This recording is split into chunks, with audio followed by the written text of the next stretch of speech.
A Ukrainian refugee has been killed on the train in Charlotte, North Carolina by a black man, and nobody is talking about it. Well, nobody was talking about it, at least as of maybe a couple of days ago. Today, September 8th, it's been getting a lot of attention. This incident happened back on August 22nd, I believe. We'll look at the Wikipedia in a bit, which they're trying to delete, which is significant, and we'll get to that in a second. But this is the man in question, obviously, this fella right here, Decarlos Brown Jr., and he brutally murdered, stabbed to death, this Ukrainian woman, refugee, Iryna Zarutska. And she was safer in a war zone than in a war-torn country. She was safer than she is here. And people are afraid to say it, but it's because of black people. Straight up. I mean, let's watch the video and we'll talk about that in a bit, about black fatigue and how that's relevant. Look, obviously I'm not a racist, but we have to mention the racial discrepancy, because if this were the other way around, when Daniel Penny killed that one guy on the train, all anybody ever wanted to talk about was race, and he's a racist, accusing him of racism. Why is the same claim not made when the roles are reversed? But let's watch the video. It's not graphic, so it's not going to show the actual stabbing. I actually don't know if they've released the stabbing video, like the actual graphic part of the video. But this will show the moments before and after the stabbing and him carrying a knife dripping blood. So in case that's something you don't want to see. So this is her just sitting on the train. Mind you, nothing happened before this. There's video a little bit before this. Nothing happens. She just shows up, sits on the train. No sign of, aggravating this person or interacting with this person at all. And he just gets up. He pulls out like a switchblade or a pocket knife or something and just straight up stabs her. No motive, no reasoning. And mind you, two people are sitting here. Presumably they see this happening and don't do anything. And we don't see footage of them not doing anything, but we see footage of Decarlos Brown just getting up and walking away, presumably without anyone interfering. I mean, look at this. He's walking through the train with blood dripping off his knife. Look at these dots here. That's blood dripping as he's walking through the train. And these people see this. These people presumably have already seen this. Some of them probably had a view of him stabbing Iryna as she was sitting down. And they're just looking around like, whoa, blood, that's crazy. They're just pretending nothing happened. I think the passengers of the train have to be called out for this as well, because when you turn a blind eye to this, that's when this type of crime propagates. I mean, if nobody stops you, why would you not do it? If you're a crazy person, the only thing stopping you is maybe potentially jail, which obviously has failed this city in this case, or the other people that will do something about it. And so he takes off his shirt and he's walking in the train. I don't think there's much that happens after this. Basically, he escapes. Look, this guy is avoiding the blood. He's doesn't even care. He's just like, I'm just trying to get to the other side of the train, get away from this crazy psycho. Or maybe they're getting off the train. Is that what this is? Yeah, these people are like running to get off the train. And they're just scared of this man, and rightfully so. But I mean, you can't just let these people exist in society and not do anything about it. Now, there was no sound on the video. That's how it came out. So I don't think there's any sound or any actual video of the stabbing itself. Now, mind you, this tweet that I got this video from, apparently they have a GoFundMe for this guy, which is just insane. I mean, everything in this country is insane. The left-wing politics, the sympathy, the sympathizing with criminals, just insane. It says raise funds to stop the injustice against Decarlos Brown Jr. Now, I could see this maybe being like a meme, like somebody started this as a joke, but I mean, this is insane if it's true, obviously. Now, according to this other post, he has had 14 arrests, and we do have an image somewhere, I believe here, of all the arrests. Now, mind you, there is one thrown in here that is not him. I think it's this bottom one. That's and on the screen, you can't see all of them. It like cuts off, but there's another two on the left here. On my screen sharing, it doesn't catch it. But this one's obviously not him. I mean, look at the eyebrows. I guess it kind of looks like him, but that's not him. But he's been arrested so many times. Obviously, this is a career criminal. This is somebody who can't be trusted in society. The system failed Iryna Zarutska. I apologize if I'm saying her name wrong. I'm not sure if it's Iryna or Iryna. I'm sure there's very little difference. I'm going to say Iryna, but sorry in advance if I say it wrong. But yeah, this guy's a career criminal. Iryna was failed by the system. He should not be on the streets. I believe he committed aggravated robbery and served 8 years, which I think, obviously, that's a very short amount of time for a crime like that. I think we'll look a little bit later into his crimes and what exactly he did and how long he should have been locked up for and how the system failed this poor woman who was escaping a war, mind you. Now, of course, the woke liberals who run Wikipedia are trying to delete this. They're trying to erase this from the internet. Now, also, a big deal has been made about people not covering this incident. However, I want to provide some charity to maybe the left-wing organizations that haven't reported on this. I did a date search of how soon after Daniel Penny killed that one guy on the train. I forgot his name. I believe Jordan Neely. Yeah. After Daniel Penny killed the erratic homeless person, Jordan Neely, that was threatening people on the train, threatening to kill them. I don't think anybody reported on it within the first 3 days. There might have been one or two sites, but no major organizations. So I want to provide some charity to, CNN or MSNBC or New York Times. A lot of people are accusing them of being quiet about the story. And I think they are. I'm not trying to protect these organizations, but just to keep it fair, there are other stories that they didn't report on immediately. And Daniel Penny and the Daniel Penny Jordan Neely case is probably the most similar, maybe probably the most kind of equivalent, I guess you could say. Although even that one's different because Daniel Penny was protecting the people on the train from an aggressive homeless person who was threatening them. So mind you, if Daniel Penny hadn't stepped in, you could have seen something like this on that train. If Daniel Penny wasn't there, Jordan Neely might have killed somebody on that train the way this person did, Decarlos Jr., whatever his name is. But yeah, I mean, it's only been 3 days since the incident happened. I did see it the day after they released the footage. Or sorry, not the day after it happened. It happened on August 22nd, to be clear. But the footage was released on September 5th. And so people started reporting on it as soon as the footage was released, which was, September 5th, 6th. I did want to make a video the day of. Unfortunately, I'm a little bit busy. I was preparing for a debate on the weekend. I had a debate on Saturday, and I also have schoolwork. I'm in a master's program, so I apologize for not putting out more videos for people that watch this channel. But let's talk a little bit about the case. Oh, like I mentioned, they're trying to delete it. Why would you ever want to delete this? I don't see a reason for not wanting to talk about crime unless you're a criminal sympathizer, and I don't see why your goal would ever be to be lax on crime. I never understood this position. Can a liberal explain this to me in the comments? Why would you be soft on crime? What is the goal? I understand sympathy for the criminals, and maybe, they came from a tough environment. Maybe they didn't have parents in their life. They weren't raised right. They grew up in poverty, abuse. I understand that. That doesn't mean that you treat them with kid gloves. You know what I mean? You still have to prosecute crime. So I don't understand this at all, why somebody wants to delete this article, but we're recording it so that if somebody does delete it in the future, we have it here on video. So the killing of Iryna Zarutska occurred August 22nd, 2025 at the East-West Boulevard Light Rail Station on the Lynx Blue Line in Charlotte, North Carolina, United States. Iryna Zarutska, a Ukrainian refugee who had fled Ukraine because of the Russian invasion of Ukraine, was fatally stabbed. The killing drew international coverage for Zarutska's status as a refugee seeking safety in the United States, prompted a public statement from Charlotte Mayor V. Lyles, and footage of the killing sparked outrage on social media. Now, we'll get to the statement from the mayor because I think it's kind of insane. Not kind of, it is insane. This is a woke mayor who has been in the mayor of Charlotte for almost 10 years. I think she started in 2017. We'll get to that in a minute. Now, of course, this lady was born in Kyiv, Ukraine. She came with her family to the United States in 2022 to flee a war. And I'm going to say it again. We have to emphasize this fact. She was safer in a war zone, than as a refugee in a first world country, presumably a safe country, supposedly a safe country. It might be if we policed crime, but unfortunately we don't. And obviously, as you can see here, unfortunately, she suffered the consequences of it. Now, this suspect was fare jumping. Are any of us surprised that he didn't pay the fare?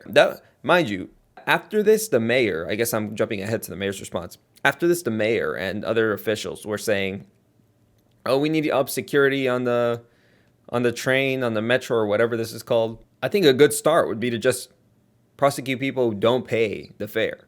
Just paying for the fare makes you a law-abiding citizen. There is a distinction that should be made between people who pay the fare and people unwilling to pay the fare. It's like the shopping cart theory. You know how they say like a measure of a good society is people that will actually return the shopping cart? It's like that. Like, really, you can't afford $3 or whatever it is for the fare? Like, yeah, you can. You're just a non-functioning member of society if you're unwilling to pay it. Therefore, you should be ostracized, removed from the society until you're willing to acquiesce to its rules. You know, we have a set of rules in society. Some of them you can't legislate, like the shopping carts. What are you going to put somebody in jail for not putting the shopping cart back? But you should be ostracized, at least. You should face certain consequences. Now, fare jumping obviously is different because I guess fare jumping is more of a crime than not putting the shopping cart back. I guess you could prosecute that. But we should be more serious about it, you know? I think people think, oh, it's just $3. What's the big deal? It's not about the money. Now, mind you, the money is important also because that money is going to funds for the government that we could use for other things.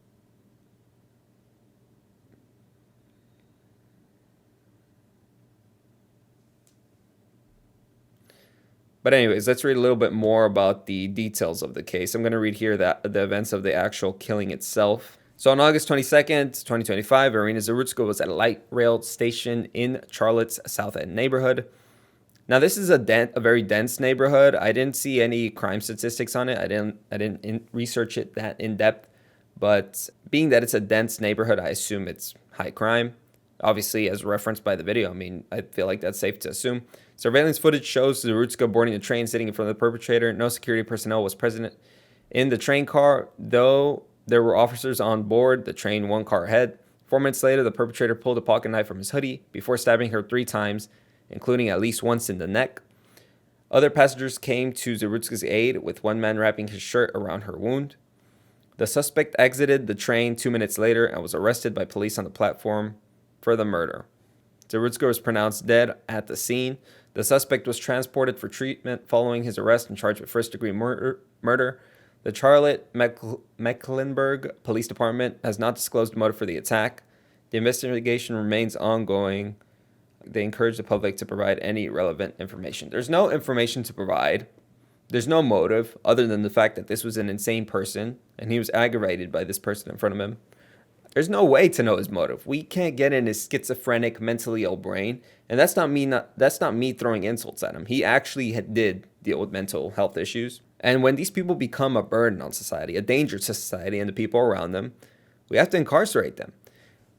Obviously, I'm not saying we shouldn't feel sympathy for them, but until they're not a danger to the public, you have to incarcerate them. You have to put people in jail if they are potentially a threat to society. Because then something like this happens. And it's better to be safe than sorry, as the old saying goes. Now, I stand corrected. It does seem like the passengers came to her aid, so they did do something. It's not seen on the video, but I assume they saw the stabbing, didn't react. Now, they didn't apprehend the guy. He basically left, without issue. Nobody stopped him. Nobody attacked him or reacted. They did attend to her wounds, which is, I guess society isn't completely dead. Like, it's not, bro. We have to look out for each other. Where's the sense of community? Now, I guess they did because they're attending to her wounds, but something has to be done about the guy. The guy, Decarlos. Let me get his name because I keep forgetting his name.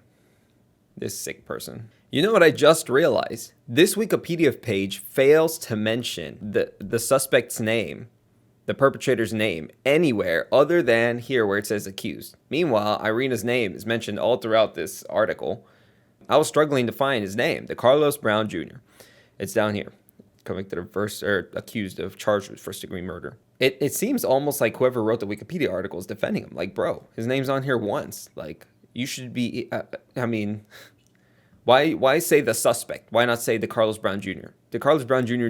committed this crime. Why are you treating him with kid gloves? Why are you trying to defend and protect him in some way? But like I said, Wikipedia, it's a woke platform anyways. Actually, I don't know if it's a woke platform itself or if it's just the people that tend to edit on it happen to be woke. I think it's probably the latter. Yeah, because Wikipedia is run mostly by volunteers, I assume these people, it's like Reddit. Like, these people have nothing else going on in their lives. And so They go to Wikipedia, they feel a little bit of power, and they get edit and take control and change the narrative. I think there has been evidence of this in the past, but I don't remember exactly what story or why this came up or how this came up. But anyway, just to say that Decarlos Brown Jr. was, he had mental issues and he should not have been on the streets, and he shouldn't be defended or treated with kid gloves. Okay, so it seems like GoFundMe has removed the fundraiser that was created for Decarlos Brown Jr. Let me see if they mentioned here if it was a joke or not, or if they know who created it or why. Okay, well, they didn't say why they removed it, other than saying it was against their policies. But what I wanted to know if it was made as a joke. I wanted to see some of the details of the GoFundMe, because I refuse to believe. I want to say that it was a joke, but I wouldn't be surprised. That's a problem with a lot of the news in this country. You're like, you can't even make this up. You know what I mean? I saw the mayor talking about there were, I think, 4 people were shot in Charlotte on Juneteenth, during Juneteenth celebrations, because people were firing guns. Like, you can't make this up. You know what I mean? We need to bring back the Boondocks show. Anybody know that show? The Boondocks, for people that don't know. It was ahead of his time. Very prophetic, the show. But here they describe Brown's criminal record, Decarlos Brown.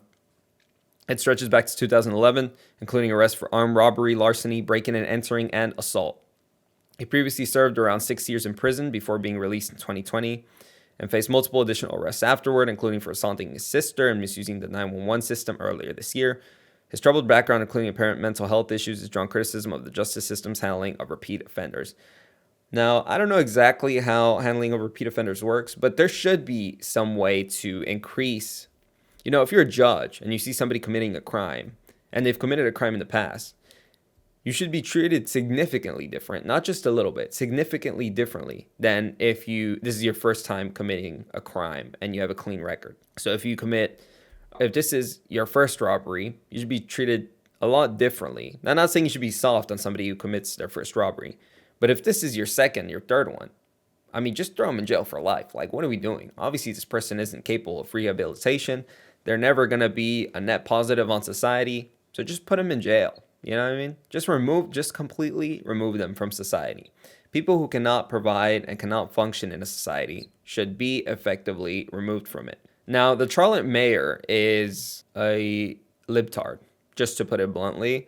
This is footage of her. Well, it's not footage, it's just an image. But there is video of her kneeling during the George Floyd protests, which I'm not even going to comment on that. I actually don't know that much about the George Floyd case, to be honest. But according to this, she didn't even mention the name of Iryna Zarutska's killer.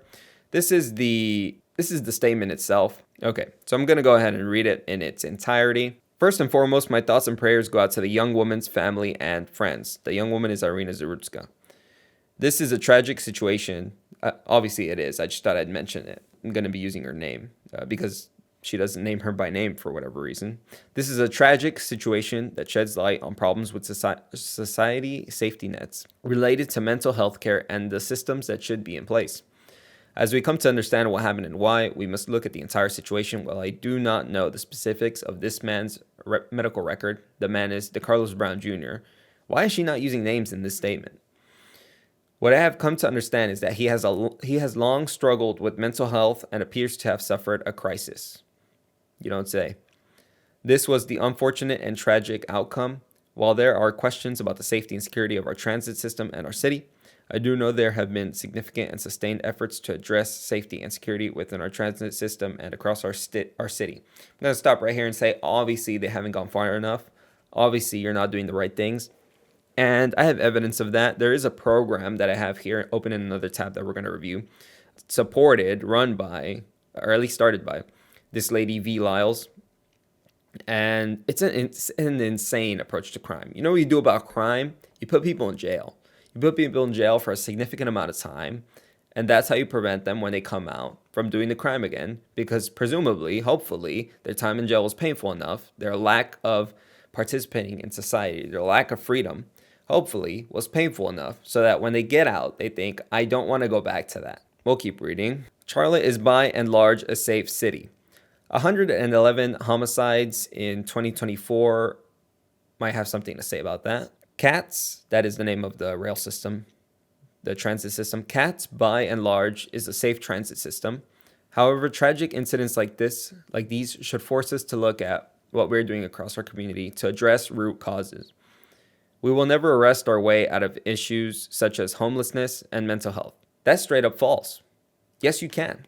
You arrest people for the crime of loitering, of being on the streets, of harassment, what have you, and you forcibly put them in places where you can rehabilitate them. Now, I'm not saying you take them and put them in jail, unless they absolutely refuse any services, any help. But you forcibly put them through therapy or medication, whatever it is they need to rehabilitate them. That's what real empathy and sympathy looks like. If my brother was a schizophrenic, insane, homeless person on the street, the sympathetic thing to do, what I would do, the compassionate thing to do, would be to forcibly take him and take him to a therapist, a psychiatrist, whatever it is that he needs to help him, a psychologist, whatever it is, I don't know, and get him the help he needs. Even if he's struggling, even if he doesn't want, even if he's aggressive, even if he's belligerent against it, the compassionate thing is not to leave him on the street and be like, hey, do you want more money for drugs? The compassionate thing is to provide him the help he needs forcibly, not against his will, not even if he doesn't want it, because obviously he's not in his right state of mind. He doesn't know what's best for him. And so this is absolutely false. Yeah, you can arrest your way out of issues like homelessness and mental health. Mind you, I live in Dallas. I mentioned this every video. In Dallas, recently, homelessness has been cleared. They've put up signs saying, I don't know when this started, but I've noticed it within the past year. They put up signs saying, please don't give money to homeless people. They put it in a nicer way than that. I don't remember what exactly it says, but basically it's asking people not to give them money. And the homeless have been cleared. Now, I don't know what happens to those homeless people exactly. I would hope that they get sent to some type of care facility, temporary housing where they're provided food and assistance, a way to get a job, psychological assistance, therapy, things like this, maybe medication for whatever mental illness they may have. But the first step is getting them off the street, because they're not going to magically get better on the street. So yeah, you have to arrest these people. You have to have police on the street and taking these people somewhere to get help. And of course, if they don't accept help, well, you can't do anything other than arrest them. What are you going to leave them on the street to commit crimes like this one? I want to admit a rant there. Let me keep reading. We will never arrest our way out of issues such as homelessness and mental health.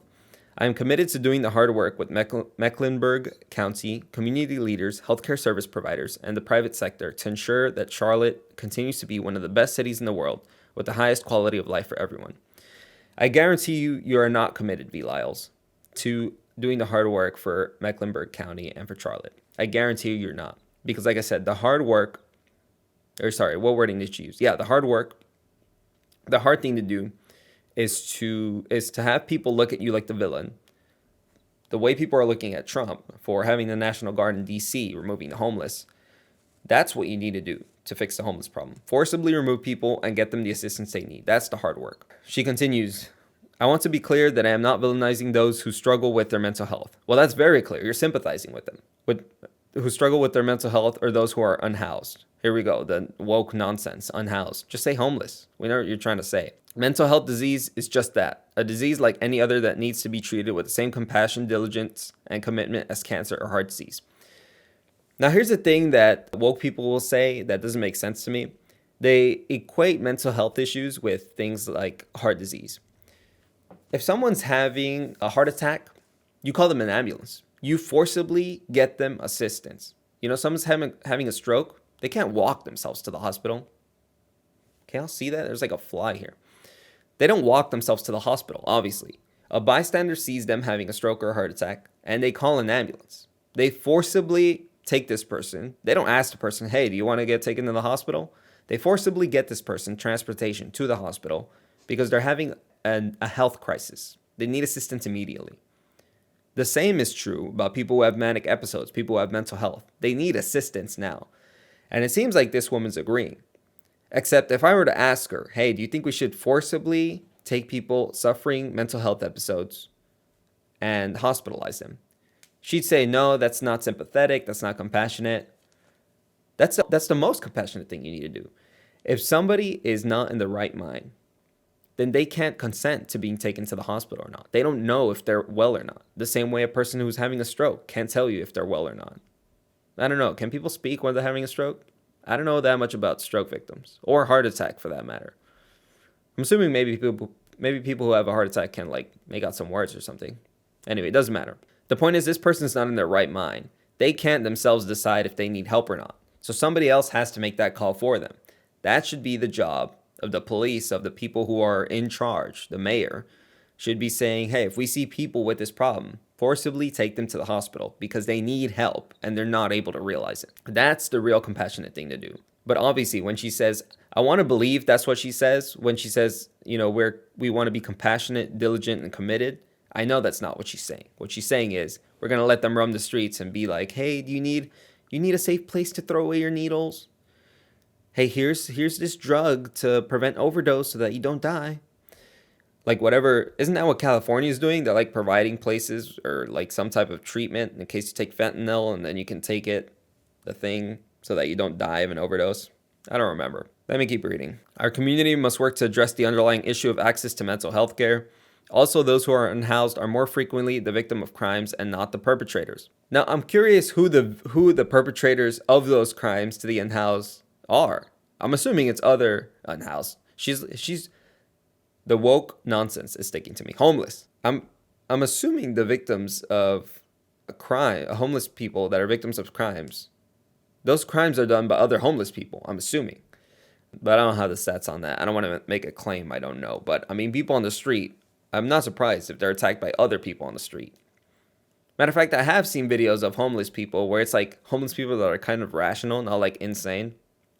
And they're like, oh yeah, you got to watch out for some of the other people out here that are also on the street. So it's like they're scared of the other homeless people. Let's keep reading. Also, those who are unhoused, oh, I already read that. Too many people who are on the street need a safe place to sleep and wrap around the services to lift them up.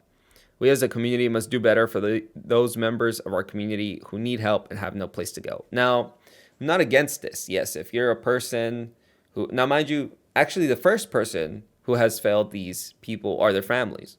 If I have a mental health episode and I become homeless and schizophrenic, I would hope that my family and friends would forcibly, like I said, like I would do to my brother, forcibly hospitalize me and get me the help I need. Now, if that fails for whatever reason, because I understand, maybe you move to another city, maybe you don't have friends or family in the area, that's fine. If you don't have that, the next biggest community, the next closest community you have are the people around you, so the tax-paying citizens who pay for public services, who should realize that I have a crisis and take me and forcibly hospitalize me. I'm talking in circles here, but I need to drive the point home, okay? Because obviously this woman doesn't agree when she's saying things like, we need to be sympathetic to these people. Why are you not sympathetic? And your answer, you have not addressed the murder of Iryna Zarutska. I don't think she used the word murder or killing or stabbing at all in this statement.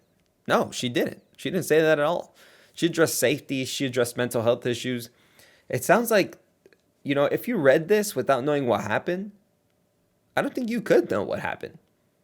She's talking more about mental health issues and struggles than about the actual stabbing and about crime. So yeah, not much more to say on that. I mean, this lady's insane. I tried to look through her Wikipedia. She doesn't have that much stuff on her Wikipedia, so it's hard to know her full philosophy, her stance on crime, but this is a section she has that I found on public safety. Now, mind you, with her statement, you can probably predict all of what she thinks. I'm sure she's some crazy criminal. I mean, she is a criminal sympathizer, but I'm sure she's more so than she lets on in the statement. I really hope that's not visible on camera. It's a freaking fly buzzing around. In 2021, Mayor Lyles and the city of Charlotte implemented a program called Alternatives to Violence in Charlotte to curb violent crimes and shootings. The program was first used in Mecklenburg County area before expanding to Beatties, Ford, and LaSalle County areas. Now, I want to say, from the stats, it's obviously this isn't working. Now, it's funny that the program was implemented in Mecklenburg, and that's where the stabbing happened. I mean, just what a coincidence. 4 years ago, she started a program to prevent crime in the area, and 4 years later, her county is famous for a crime committed on the transit system.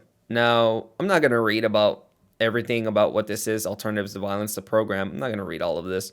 I'm going to read this section, right? Because this is their goal. And I'm going to talk about how poorly they've done in their goal. Greenlight, in partnership with Wells Fargo, the county, and the city, launched ATV in Charlotte, Mecklenburg, in response to an uptick in violent acts and homicides. The Charlotte Mecklenburg police reported 107 homicides in 2019 and 122 homicides in 2020, making it the deadliest year since 1993.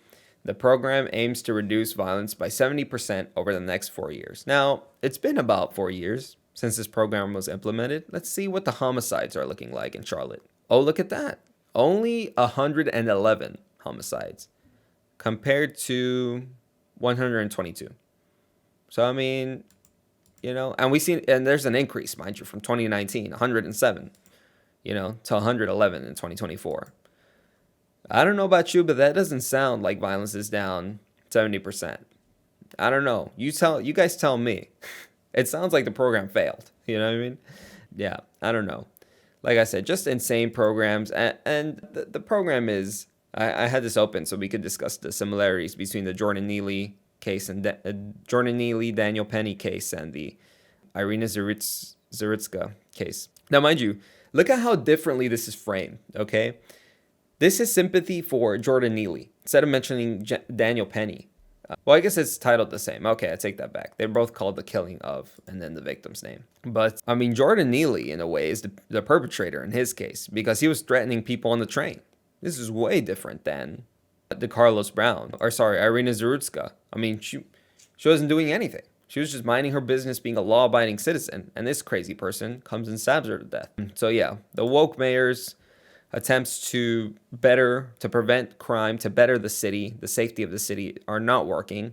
And obviously, it's because she's not policing crime. She's not tough on crime. She's soft on crime. She sympathizes with victims, she sympathizes with the criminals. And she doesn't understand that the only way to prevent crime is to prosecute it, is to put people in jail. And look, to help homeless people, the only way to do it is to put them in mental health institutions, to force them to get the help they need because they're not in the right state of mind. They're not able to realize that they need the help.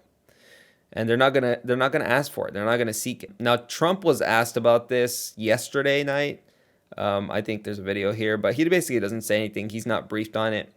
And that's kind of crazy, to me, that the president has not heard about, is not familiar with an incident involving, a crazy person stabbing an innocent refugee on the train. And that just goes to show you how much the story has been suppressed, how much people have not been talking about it. So yeah, I wish I had made a video the day this came out, the day I saw this. I think I saw this September 6th or at least, no, I definitely saw it before yesterday. So yeah, probably September 6th is when I saw it. And I wish I had made the video the same day, but here it is now, bringing attention to it. Let's see if CNN, MSNBC, New York Times, let's see if they cover this story eventually, right? Because they have yet to do so. But yeah, the only way to prevent crime is to be tough on crime.